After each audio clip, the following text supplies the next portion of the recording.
A paz do Senhor Jesus. Vamos começar mais um cafezinho com Jesus, amém? Pegue aí a sua Bíblia e abre ela juntamente comigo em 2 Coríntios, Novo Testamento, 2 Coríntios, vamos lá? É Novo Testamento. Você vai procurar Mateus, Marcos, Lucas, João. Terminando João, você vai encontrar Atos. Depois de Atos, aos Romanos. E depois de aos Romanos, você vai encontrar 1 Coríntios. E depois de 1 Coríntios, 2 Coríntios. Amém? Vamos lá? Eu também estou procurando aqui, né, irmãos? 2 Coríntios, capítulo 11. Nós vamos falar um assunto bem importante, irmãos. Às vezes fazemos julgamentos e tropeçamos no nosso próprio julgamento, né? Só que tem coisas que você deve tomar cuidado. Vamos lá? 2 Coríntios, capítulo 11, verso 13 ao 15. Do verso 13 ao 15 está escrito assim, ó.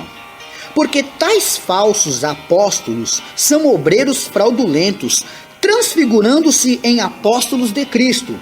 E não é maravilha, porque o próprio Satanás se transforma em anjo de luz. Não é muito, pois que os seus ministros se transformem em ministros da justiça, a fim dos quais será conforme as suas obras. Amém? Bom, agora eu vou ler com um pouquinho mais de calma e esmiuçar um pouquinho dos versículos para poder entrar nesse assunto, né? O título dessa mensagem é Obreiros Fraudulentos. Ah, mas isso não pode ter na igreja. Tem. Aonde não tem corrupção? Em tudo entra corrupção. A partir do momento que o pecado entrou no mundo, em tudo entra corrupção. E aí é mister que isso aconteça. Por quê? Porque se não houver, você não vai saber quem é quem. É necessário que haja o joio e o trigo. É necessário que os bodes e as ovelhas se apareçam dentro da igreja para que você saiba quem é quem. Mas para tudo isso, existe um parâmetro que você pode saber quem é e quem não é. Tá entendendo? Ah, o irmão Alex erra? Não erra? Erro. Todos nós tropeçamos, todos nós erramos, mas temos direito a um perdão, podemos buscar o nosso perdão. O que não pode acontecer é dentro do nosso coração morar esse erro, esse pecado. Veja, versículo 13 do capítulo 11 de 2 Coríntios. Porque tais falsos apóstolos são obreiros fraudulentos, transfigurando-se em apóstolos de Cristo. Quer dizer, vai existir pessoas no meio da igreja que não estão no propósito de ganhar almas, mas estão no propósito de engrandecer o seu nome ou tirar a lã da ovelha. No verso 14 ele diz, e não é maravilha, quer dizer, ele diz, não é maravilha, porque o próprio Satanás se transforma em anjo de luz. Então você não precisa ficar achando assim, meu Deus, que meninice é essa, que escândalo é esse, uma pessoa de Deus fazendo essas coisas. Fazem. Porque o próprio diabo pode se transformar em anjo de luz. O próprio diabo. É o que está escrito aqui no versículo 14. E já que o próprio diabo pode se transformar em anjo de luz e pode enganar os filhos de Deus, quanto mais, o versículo 15 explica, quanto mais os seus ministros, que podem se transformar em ministros de Deus, da justiça, a fim dos quais será conforme as suas obras. Portanto, acautelai-vos desses falsos obreiros, os obreiros fraudulentos. Irmãos, olha só, a gente usou a palavra fraudulentos. E o que é fraudulento, né? É aquele que faz a obra com fraude, enganoso, de má fé, com o intuito de lesar alguém. Esse é o obreiro fraudulento. Eles podem ser um pastor, um apóstolo, um obreiro, sei lá, qualquer pessoa dentro da igreja pode estar fazendo uma obra fraudulenta, né? Como identificá-los? Nós vamos usar aqui o parâmetro que eu disse, né? Mateus capítulo 3, verso 8 vai explicar um pouquinho com clareza, olha só. Mateus capítulo 3, verso 8 diz assim, ó. Produzi, pois, frutos dignos de arrependimento. Eles têm que ter frutos de arrependimento. Muitas das vezes, pessoas não têm o arrependimento do que fizeram no passado. Portanto, na nova vida, vão cometer pecados. E gravíssimos. Todos nós cometemos pecado, mas esses vão cometer muito mais fortes. Sem o arrependimento, não vão ter frutos dignos de arrependimento. Agora, Pelos seus frutos nós conheceremos, então. Já que eles não vão ter frutos dignos de arrependimento, eles vão dar outros tipos de frutos, né? E que frutos são esses? Veja, Mateus 7,16 vai explicar também, olha só. Lá em Mateus capítulo 7, verso 16, explica assim, ó. Por seus frutos os conhecereis. Porventura, colhem-se uva dos espinheiros ou figo dos abrolhos? Lógico que não. Se você for colher uva no espinheiro, não vai dar uva. Então você vai conseguir descobrir que aquela pessoa está dando frutos errados. Você vai conseguir descobrir. Ah, então a gente já pode expulsar ela da igreja? Não pode. Porque quem vai tirar o joio do meio do trigo, quem vai tirar os bodes das ovelhas, não é missão humana, é missão celestial. Não é seu problema. Você só tem que se acautelar para não seguir o mesmo caminho que ele. Eles podem até continuar dentro da igreja. E você pode orar para que Deus venha convertê-los, mas não expulsá-los da igreja. Aprenda uma coisa, o cozinheiro pode não ser honesto, o cozinheiro, eu estou usando aqui uma simbologia, uma analogia de cozinheiro, o cozinheiro pode não ser honesto, mas a comida é boa, tá entendendo? Vou dar um exemplo então de Filipenses 15:18, que é um dos versículos que eu amo muito, vamos lá? Filipenses 15:18, olha só, desculpa, Filipenses 1:15, Filipenses capítulo 1, verso 15 ao 18, que diz assim, olha só. Verdade é que também alguns pregam a Cristo por inveja e porfia, mas outros de boa mente, uns por amor, sabendo que fui posto para defesa do evangelho. Mas outros, na verdade, anunciam a Cristo por contenção, não puramente, julgando acrescentar aflições a minhas prisões. Mas, que importa? Contanto que Cristo seja anunciado de toda maneira, ou com fingimento, ou em verdade. Nisto me regozijo e me regozijarei ainda. Quer dizer, o que Paulo está falando aqui nessa carta que ele mandou aos filipenses? Não há problema, eu já falei isso milhares de vezes. E esse cafezinho que eu estou falando de obreiros fraudulentos, é para você prestar atenção. Se fulano A ou fulano B está tirando dinheiro da igreja, está comprando o carro do ano, está fazendo viagens miraculantes, está fazendo um monte de coisa, que te importa? O importante é que o evangelho seja anunciado. Se ele está fazendo uma obra fraudulenta, ele vai acertar as contas com o Senhor, não é com você, então não se preocupa. Não fique achando que você tem que fazer alguma coisa, você tem que orar por ele. Não adianta querer trazer escândalo, falar que olha, aquele pastor está roubando, aquele ali está fazendo isso, aquele outro. Não adianta. Irmãos, presta atenção no que eu estou ensinando para vocês. Vocês viram, né?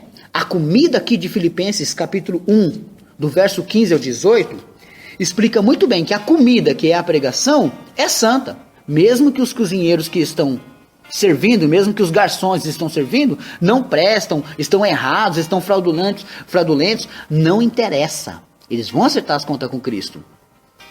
Interessante esse texto, né? Medita aí na sua casa e você vai entender. Mas se ele morrer assim, pregando o certo e vivendo o errado, o que vai acontecer com ele? Aí você tem que achar alguma coisa para que Deus pegue ele, né? Porque ele não pode passar de fininho na porta do céu e gozar da eternidade sendo falso aqui. Deus não tem o culpado por inocente não, meu irmão. Olha só, Mateus capítulo 7, 23 diz assim, vamos lá? Mateus capítulo 7 e verso 23 está escrito assim, ó. E então lhes direi abertamente, nunca vos conheci. Apartai-vos de mim, vós que praticais a iniquidade. Quer dizer, eles podem até estar pregando o evangelho, salvando grandes almas, mas no céu não entra. Por quê? Jesus nunca os conheceu, porque eles praticavam a iniquidade. Veja os frutos da carne, que está lá em Gálatas capítulo 5, verso 19 a 21. Se esses frutos, eles estão cometendo, fazendo isso, vão pagar o preço. Só que você não pode se amarrar nele. Ah, ele está errando, eu também vou errar. Ah, ele está fazendo tal coisa, eu não vou mais para a igreja. Ah, ele está fazendo tal coisa, eu não vou mais fazer isso. Não vou mais dizimar, não vou mais ofertar, não vou mais evangelizar, porque o pastor está fazendo isso, o pastor está fazendo aquilo. Que te importa? O importante é que o evangelho seja anunciado. Filipenses capítulo 1. Mas eu fiquei sabendo que aquele pastor está fazendo isso e outro. Que te importa? O importante é que o evangelho seja anunciado. Porque veja o que está em Mateus capítulo 7. Você nunca pode cair em Mateus capítulo 7, verso 1. Não julgueis, para que não sejais julgados. Agora veja no verso 2. Porque com o juízo com que julgardes, sereis julgados. E com a medida que tiverdes medido, vos hão de medir a vós. Quer dizer, você vai falar assim, irmão Alex, mas eu estou julgando aquela pessoa porque ele está em pecado. Sim. Mas se no leito da cama dele, sem você ver, ele pede perdão, você ainda continua julgando. E aí, na medida que você julgou ele, você será julgado. Não cabe a nós ficar julgando a ninguém. Ainda que eles estejam fraudulentos, ainda que eles estejam roubando, não está satisfeito com esse ministério? Ore a Deus e peça uma direção. Não já sai do ministério de qualquer maneira. Não está satisfeito com A e B? Converse com Deus. Não fique tomando atitudes de cair em Provérbios capítulo 6, aonde 6 coisas Deus fica aborrecido e a 7 Deus abomina. Qual que é a 7? Olha lá Provérbios capítulo 6. A 7 Deus fica abominável. Irmãos que espalham contendas entre irmãos. Então não fica falando bobeira. Deixa que Deus venha e age. Você tem algo a mais para você fazer. Vai derrubar o gigante da sua vida. Vai orar pelos seus familiares. Vai orar pelo seu esposo, pelos seus filhos, pela sua esposa. E para de se preocupar com a vida dos outros. Ainda que ele esteja roubando. Eu mostrei para você aqui o que vai acontecer com ele. Agora, você não pode ter os mesmos frutos que eles julgando. Você vai ter que ter o quê? Os mesmos frutos que está lá em Gálatas, os frutos do Espírito Santo. Gálatas 5, 22 e 23. Quais que são os frutos que você tem que ter? Caridade, gozo, paz, longanimidade, benignidade, bondade, fé, mansidão, temperança, aos quais isso não tem lei. Você tem que ter esses frutos em você. Mas toda vez que você cai no laço de julgar um irmão seu, você se iguala a ele. Não julgue. Deixa que Deus trabalhe, deixa que Deus faça, deixa que Deus condene, brigue, faça o que ele quiser, mas não você. Porque você viu Filipenses 1 que ele explica? Ainda que a pessoa esteja pregando a Cristo por fingimento. Olha só, lá no verso 18, mas que importa? Contanto que Cristo seja anunciado de toda maneira, ou com fingimento, quer dizer, a pessoa está pregando no fingimento, ele não é aquilo, ele não vive aquilo, ele está pregando no fingimento. Mas que te importa? O importante é que o evangelho seja anunciado. Aí se ele morrer no pecado que ele está, o que vai acontecer?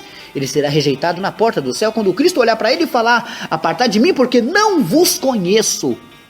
E de repente atrás dele vem você. Por quê? Porque ficou julgando ele. Não. Então seja repreendido esse espírito de contenda, de murmuração, de disse-me-disse. Viva a tua vida e deixe a dos outros em paz. Tire a trave do teu olho e não vá tirar do seu irmão. Deixe que Deus cuida. Tenho recebido muitas pessoas reclamando disso, aquele e outro. Mas irmãos, olhai por vós e não pelos outros. Amém? Deus abençoe a todos e fiquem todos na paz do Senhor Jesus. Hoje eu quero mandar uns abraços aqui, irmãos. Quero mandar os abraços para a irmã Sandra Clemente, do grupo Rede Pescadores de Vida. Também quero mandar um abraço para o grupo Guerreiros da Madrugada, da irmã Teodora, lá de São Paulo, aqui de São Paulo.